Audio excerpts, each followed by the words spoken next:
కేంద్ర రాష్ట్ర ప్రభుత్వాలు సంయుక్తంగా పైసా మహోత్సవానికి సంబంధించినంత వరకు విశాఖలో ప్రారంభమైంది. ఇదే అంశానికి సంబంధించినంత వరకు పంచాయతీరాజ్ కమిషనర్ మన దగ్గర ఉన్నారు. ఆయన అడిగి తెలుసుకునే ప్రయత్నం చేద్దాం. సార్, ఈ మహోత్సవానికి ప్రధాన కారణం ఏంటి నిర్వహించడానికి?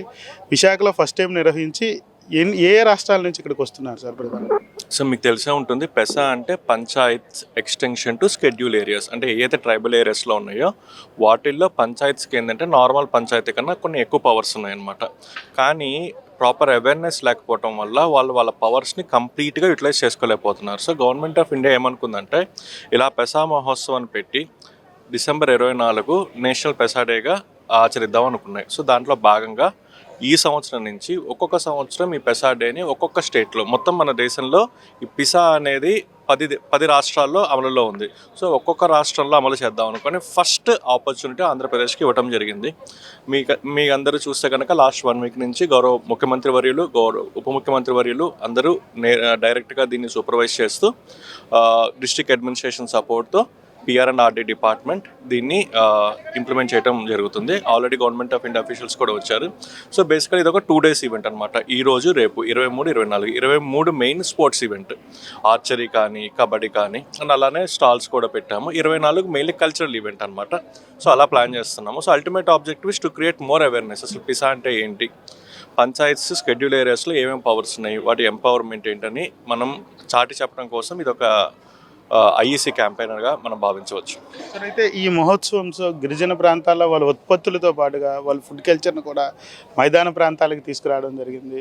దీంతో వాళ్ళకి ఊతమిచ్చే అవకాశం ఉండబోతూ ఉంటుందా? వాళ్ళ జీవన విధానం బయట చెప్పేందుకు ఈ మహోత్సవం దేనికోసం ప్రధాన కారణం ఏంటి? దిస్ ఈజ్ మెయిన్లీ ఇప్పుడు చాలామందికి తెలియంది ఏంటంటే, tribal people have rich culture.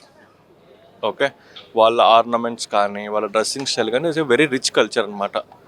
దాన్ని నార్మల్ ప్రజలు కూడా వచ్చి ఎక్స్పీరియన్స్ చేసే విధంగా ఇప్పుడు ట్రైబల్ స్టాల్స్ ఉన్నాయి.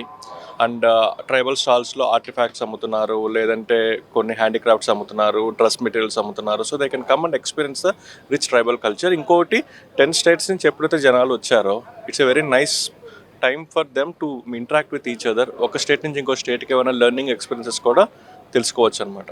సో అయితే మైదాన ప్రాంతాలతో గిరిజన ప్రాంతాల ప్రజలకు కొంత గ్యాప్ ఉంటుంది.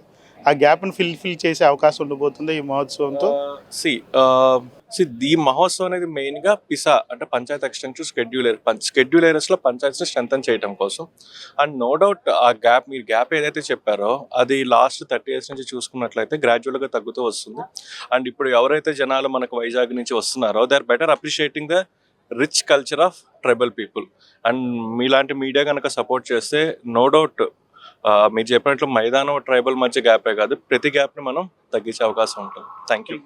ఇదైతే ప్రధానంగా ఈ పైసా మహోత్సవంతో పూర్తిగా కూడాను మైదాన ప్రాంతాలతో గిరిజన ప్రాంతాల్లో ఉన్నటువంటి ప్రజలను కనెక్టివిటీ చేయడంతో పాటుగా వాళ్ళ యొక్క జీవన విధానాలు ఏదైతే వాళ్ళ జీవన విధానానికి సంబంధించినంత వరకు, కల్చర్కి సంబంధించినంత వరకు, ఏదైతే వాళ్ళకి సంబంధించి తినేటటువంటి ఆహార పదార్థాలు కానీ, ఉపయోగించేటటువంటి వస్తువులు కానీ, మరొక వైపు వాళ్ళు ఆడేటటువంటి ఆటలకు సంబంధించినంత వరకు పూర్తిగా రాష్ట్ర ప్రభుత్వం కేంద్ర రాష్ట్ర ప్రభుత్వాలు ఈ ఉత్సవాలతో ఒక్కసారిగా మైదాన ప్రాంతాల వాళ్ళతో మమైకం చేస్తూ వాళ్ళకు ఉన్నటువంటి హక్కులను తెలియజెప్పే విధంగా కూడా ఈ మహోత్సవం ఉంటుందంటూ కూడా కమిషనర్ చెప్తున్నటువంటి పరిస్థితి ఉంటుంది. ఈ మహోత్సవం ఈరోజు ప్రారంభమైంది, రేపు కల్చరల్ యాక్టివిటీతో ముగింపు అయితే జరుగుతుందంటూ కూడా కమిషనర్ చెప్తున్నటువంటి సిచ్యువేషన్ అయితే చూడొచ్చు. కెమెరా పర్సన్ నారాయణతో భరత్, మెగా 9 TV, విశాఖ నుంచి.